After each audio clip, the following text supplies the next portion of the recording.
The interesting thing that we've seen is that many companies have responded to the crisis by saying the same thing, which is, wow, it's showing us we probably shouldn't have waited to do better with how we do pricing management and pricing optimization.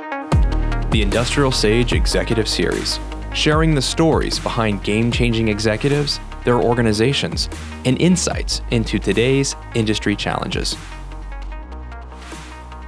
All right, so for today's IndustrialSage Executive Series interview, I am joined by Patrick Moorhead, who is the Chief Marketing Officer of Pricefx. Patrick, thank you so much for joining me today remotely from Chicago. Great to be here. Thanks for having me, Danny. Well, I'm excited to have you on here and learn about you and your organization. So for those who aren't familiar, we'll start off with this with Pricefx. Who are you guys? What do you do? Yeah. We are a early stage SaaS software company, and we provide a very unique capability for B2B price optimization and management.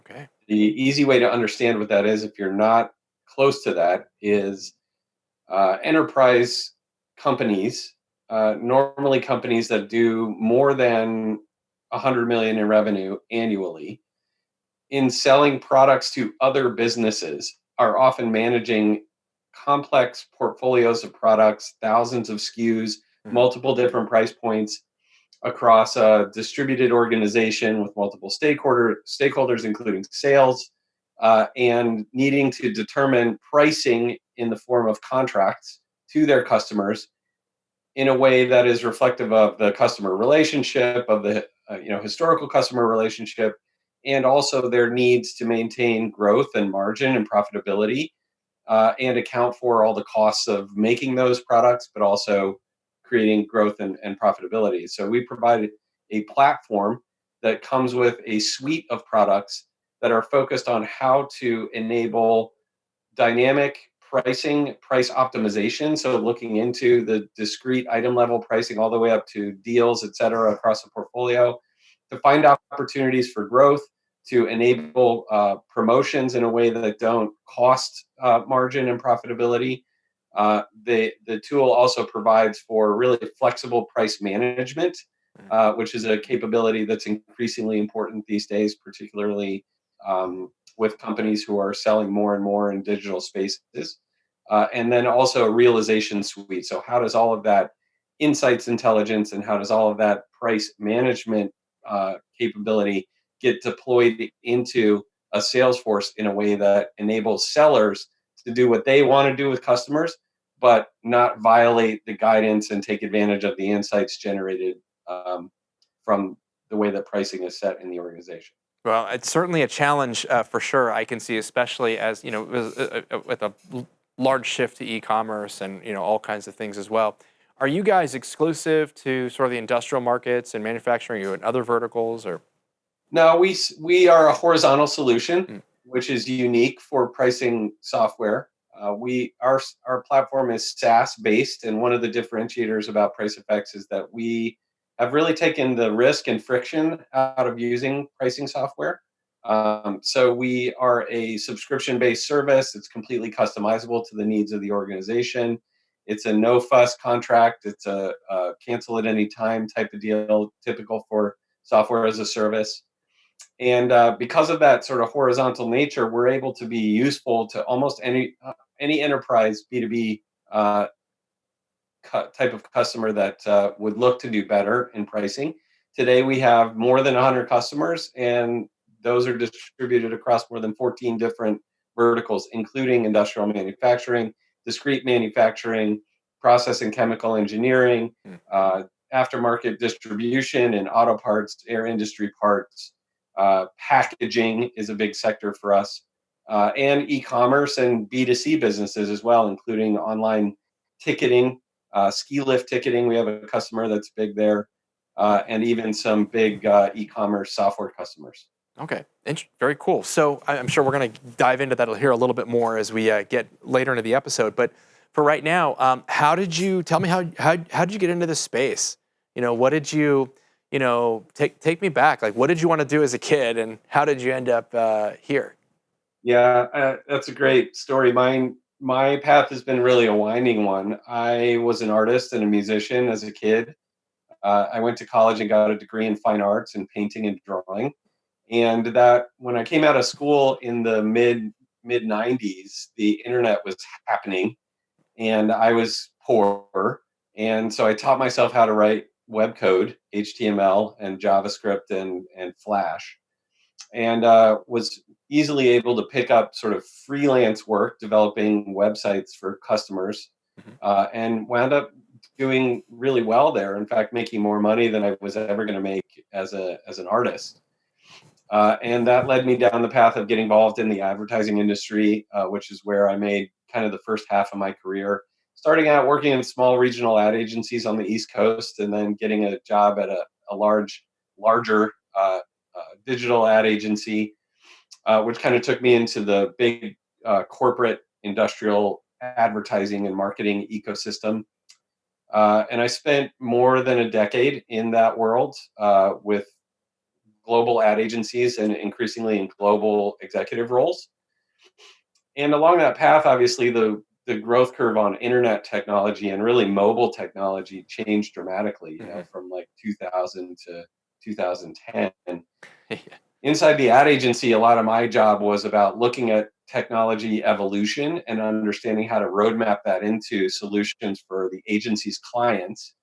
And so I got exposed to a lot of innovation. I got to see Twitter in its early days. I saw um, the sort of rise of Facebook when you could only use it with a school address, right, with an edu address. Yeah. Um, and I saw a lot of those stories. And over that time, I became aware that really where I thought the action was on the product and technology side of the business. And so I made the choice to leave the ad industry and shift gears in my career to get into the technology and really the data market world of technology. I took a step back in my career, both in title and pay, in order to make that career change, and then took a job as a sales account executive at a data company, and started to refashion the way that I was working more along the lines of sales and marketing, from the inside out from a technology company provider. And I've been there ever since. I got the good fortune to participate in an exit in that first company. I changed from that point. I spent a couple of years working inside Twitter, which was really exciting. It was right after the Twitter IPO, Mm. and really watching from the inside how Twitter built out a multi-billion-dollar sales organization. And then through a mentor, I got a break, a mentor relationship I had intentionally cultivated for most of my advertising career, with a gentleman who was a professional investor and a board advisor who had come to take over the active CEO role of one of the companies that he invested in. And he called me and asked me if I would be interested in sort of being his right hand and joining him as the chief marketing officer Mm. of this small 35-person software company. And I took the leap. I left Twitter. I joined that company, and together we were able to raise more than $35 million in venture capital for that firm, double its revenue, and double its headcount in about 2 years. Wow. And it was at that point that I encountered the guys at PriceFX, and I saw PriceFX as sort of being at a moment where uh, they had conquered a lot of the difficult challenges of starting and getting a software company off the ground, and were ready then to sort of take advantage of some of the experience that I had built over my career and the experience that I had built in that startup software environment. I met them. It was a matter of weeks. The fit was really nice. I didn't know anything about pricing, and I'm a year into the job, and I'm a year into the world of pricing. But I'm excited about the job because I see a tremendous potential for a group of experts in their subject domain of pricing and software to take advantage of what I'm able to bring, which is really the benefit of having worn a bunch of different hats in sales and marketing and advertising over the course of my 15 plus years, all to bear every day in this job. So in this role, I'm tapping into public relations, event marketing, digital advertising, brand storytelling, sales enablement, industry relations, sort of all matter in this role in a really tangible way. And I would really only be able to bring all of that into focus for PriceFX if I hadn't spent time in my journey in each one of those disciplines along the way. So in that way, it's a really dream job for me. It's a great fit for me because I get to use all of my experience, and they get to take advantage of all of Yeah, no, that's awesome. So you mentioned actually a lot of different areas between event and storytelling and all these. I'm curious, what aspect is your favorite? Yeah, that's a good question.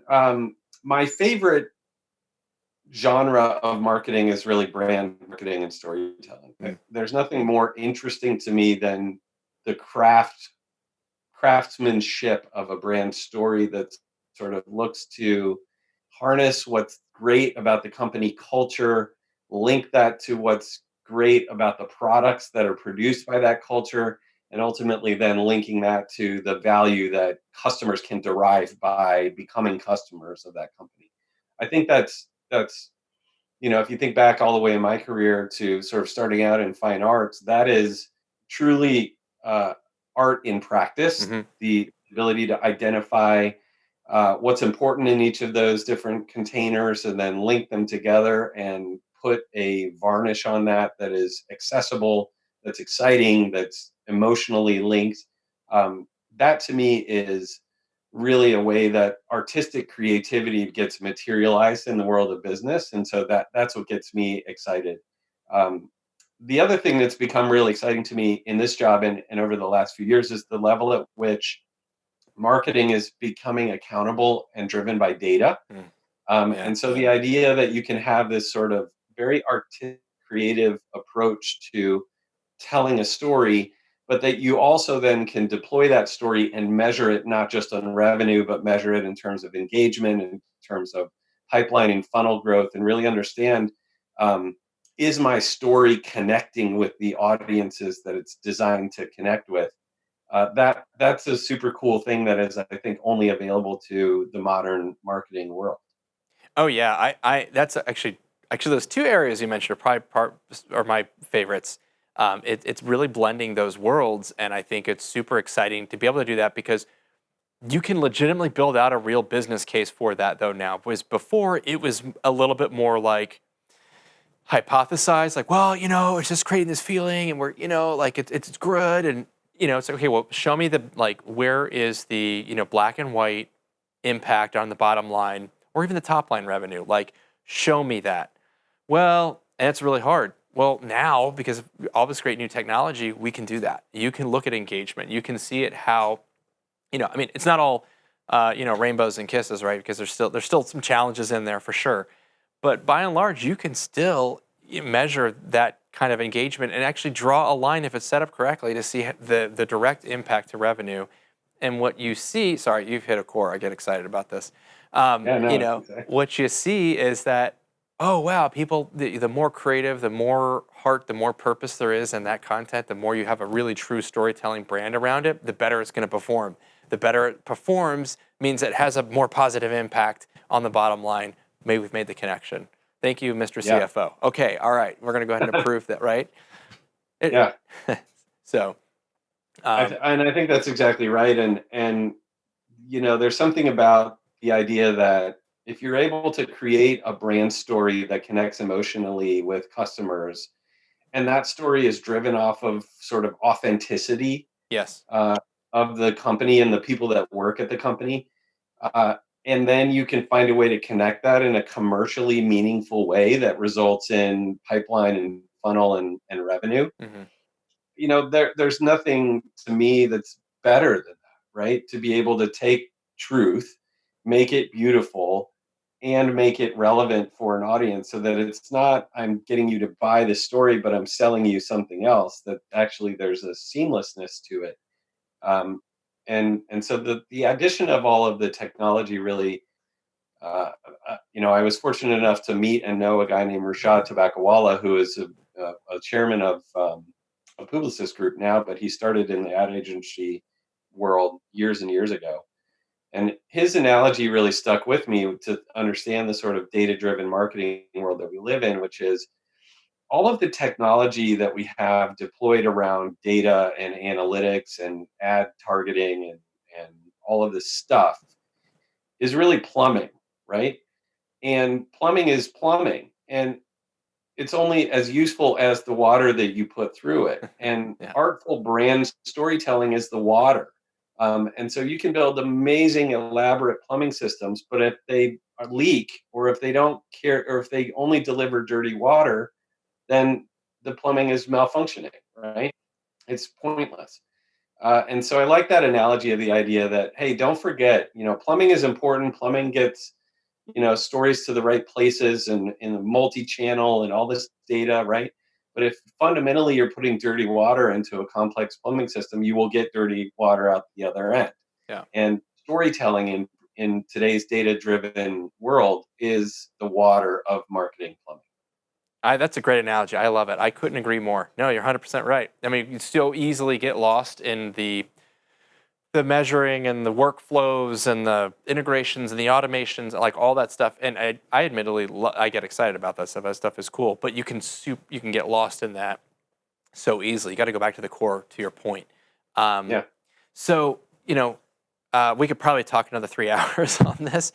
But I want to kind of move on to some of the other areas right now. Let's talk about obviously we got this whole like COVID issue, this whole challenge of coronavirus, and it's creating just a whole host of challenges and opportunities, quite honestly, for a lot of organizations. What are some of the challenges that you guys are seeing in the industry relative to pricing that have been affected because of the coronavirus, and what are some problems that were still there, that were there not affected? Those problems are those still exist. Yeah. There's quite a few, and it's been really interesting in sort of the discrete, pricing optimization and management universe, to see how some of the challenges have existed and now are more acute, but also opportunities. I think in general, my take is that the global crisis has polarized things industrially. Mm-hmm. There have been clear winners and losers, and there's not a lot of middle ground. So from a pricing point of view, organizations look at pricing, and it's a very pragmatic exercise where you want to be able to primarily manage pricing around the products that you sell in a way that is scalable, Mm-hmm. and maintain some level of sanity as you're doing that, right? So we don't want to give away our margins, but we do want to offer promotions. We want to aim for a certain level of profitability. How are we going to get that? Um, and so as the crisis has unfolded, you've seen sort of companies who fall on the side of, oh man, they're really going to get crushed because, for example, auto manufacturing is at a standstill, Mm-hmm. and so all the downstream industries around auto manufacturing, parts manufacturing, and distribution suffer.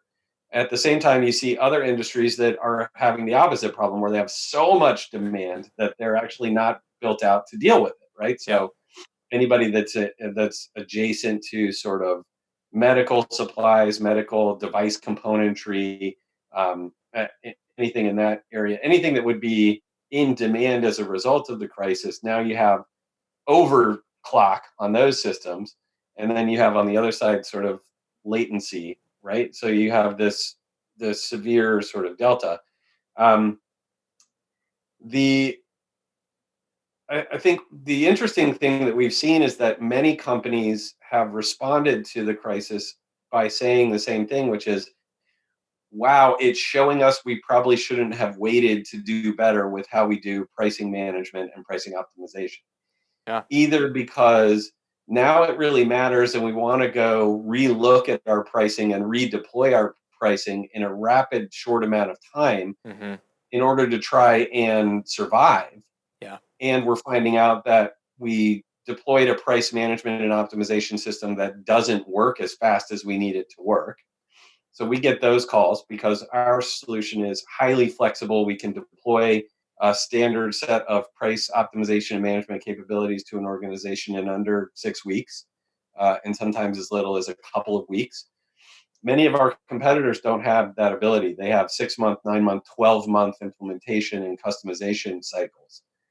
So we're seeing an uptick in those things of saying, wow, we really need to do better. We need to do it fast. We shouldn't have waited, but we did. Now we're sort of ready.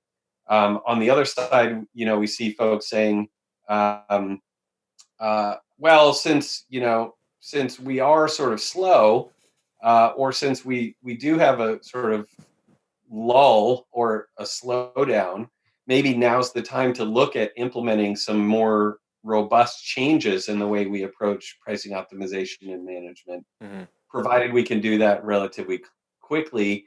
Now, the crisis kind of provides an opportunity to step back and look at things in a radically different way and say, well, hey, if we're sort of shut down at the moment, maybe it does make sense to take this time to look at throwing out what we had and implementing something new that is going to serve us better on the other side. Yeah, absolutely. And I think a lot of companies right now, that is a big challenge. And it reminds me obviously of 2008 when you got into, the recession. And there's this question. It's funny, actually, that we were talking about brand a little bit before this, a little, coincidentally maybe. But, there is a big impact between pricing and brand. I mean, there is a little bit of a relationship there. Have you seen companies, I guess where I'm going with this is that, depending on the luxury product that you have, whether we're talking B2B. So let's say B2B industrial, you've got the top of the line, whatever tank that you're manufacturing. And your brand is synonymous with top quality and everything in terms of like lowering that price during, moments of disruption or challenges right now. How does that, that can negatively impact your brand, but then maybe Yeah. there's also areas of like, well, gosh, in order from a survivability standpoint, we have to do this and we have to give up margin because from a top line revenue perspective, there might, if we don't have any dollars coming in, there is no margin to to reduce or keep up. So, have you been seeing a lot of that going on right now? I think that, well, certainly all that pressure exists and is amplified because of the crisis, Hmm. right? But I would argue that's not new. It's Sure. just amplified, Yeah. right? Some of our anecdotal data is that more than 70% of companies over 100 million in revenue that could make use of a platform price optimization and management tool don't. In Hmm. fact, operate their pricing management and guidance from offline solutions like Excel. Hmm. And that's kind of an astonishing number if you take into account, what's in there. That's all the way from companies that are barely doing 100 million in revenue, all the way to companies that are doing multiple billions in revenue. Yeah. Hmm. And so, if you think about almost three quarters of enterprise customers managing pricing for their enterprise with kind of a horizontal tool, but an offline tool that's not built to do that at scale, a spreadsheet tool. That by default means that problem you're indicating about, oh, how do we cut prices and not lose the company? How is it possible for us to operate on a lower margin, or what kinds of sacrifices would we need to make in profitability in order um, to not lose the whole game through Hmm. the course of the crisis, reveals that tool can't do that, and actually that tool was never designed to do that, and you've been limping along with that tool for quite a while and got away with it because you didn't have the pressure that you have as a result of the crisis. Yeah. Yeah. So, I mean, pull out your crystal ball here for a minute. What do you see companies? What are some of those adjustments of those changes for better or worse that you see? Maybe in the short term. So, let's say we climb out of this thing, and I guess by climbing out is super subjective. I don't know. Yeah. But short term, 2 to 3 months from now versus 6 to 12. Well, I don't know. I saw a funny comic on Twitter the other day. There's been a couple that have circulated around. The first comic that I saw it was actually, I guess you call it a meme, but it was a fake survey question, and it said, "Who was the catalyst for your digital transformation initiative?"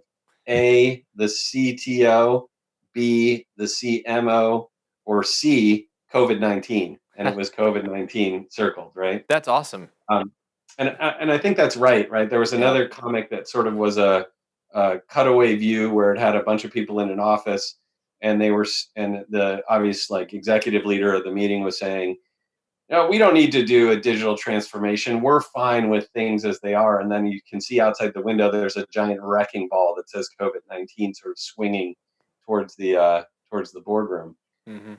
I think those are true. I think what's the positive upshot is it's going to it's going to show companies that being digitally nimble, that adopting newer generation technology solutions for mission critical functions in the business is not optional just because it has a marketing speak title of digital transformation. And I think you'll see some near term winners and losers right around that. There will be companies that either took advantage of the crisis to rapidly enable themselves around things like pricing with new tooling that enables them to be on a much faster footing. Uh, or you'll see companies that already had made those decisions prior to this that managed to make it through easier or that even potentially grew through it. And you'll also see companies that A, didn't make those choices early enough, and B, didn't move when they had to and got walloped, right? Um, but in general, I think the crisis is going to have a big impact societally and certainly in enterprise of further accelerating digital transformation for companies. Yeah. It's going to emphasize, right, and you can see that just from the fact of how we're doing this interview. Yeah. And the amount of people that are on Zoom calls right now while you and I are on a Zoom call, right? That is a digital transformation that has quickly taken root across the world. It's just one example, though, of I think how the crisis likely will force digital transformation onto businesses that maybe were on the sidelines Yeah. because they felt like it was okay the way it was, and now all of a sudden the crisis has made it not optional. I think pricing certainly is going to be one of those places, right? So again, if you think about our data point of 70 plus percent of enterprises who could benefit from an enterprise price optimization and management solution currently not using anything other than spreadsheets. Mm. um, Yeah. that's a great example of a place where, wow, what are you waiting for? uh, and if you're not getting clobbered as a result of that today, are you prepared to say that this was a one and done and you don't need to be ready for the next calamity that comes along? Yeah, I don't know. Yeah, yeah. I think you're 100% right. I think that digital transformation piece is a big thing. It was, it was hot. It was a big thing. A lot of companies were making that pivot and starting to adjust, but there was a lot that didn't. Or and now you're right. I like those cartoons. Absolutely makes sense for better or worse. And I think honestly, it is for the better. It's a motivator. Like, okay, we got not like it's a nice to have. It's a gotta have. Really, at the Yeah. end of the day, it's a gotta have. There's a lot of data out there too. I can't cite the source, so I'll do a bad job of reading it out. But if you look at sort of company behavior around the 2008 economic recession, Hmm.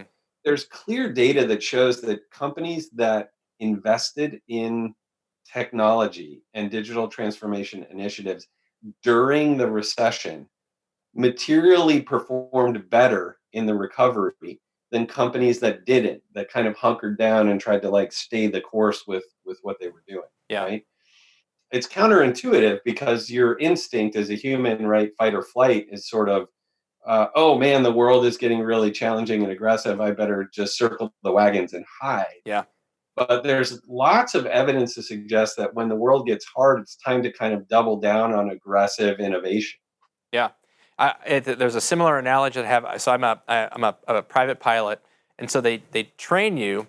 You're taught that you know typically you always want to have air going over the wings. Well, maybe that's cash flow. I don't know. We'll say that's cash flow.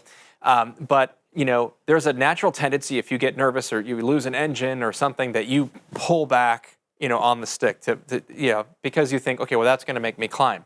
Well, you can't do that. It's counterintuitive. You actually need to push the nose down. So let's say you lose an engine, you're like, no. You need to push your nose down, and yeah, you're going to descend, but you're going to descend a whole lot slower than if you pull, way back up. And so it's it's one of those things that you're kind of like, it's counterintuitive, but you got to do it.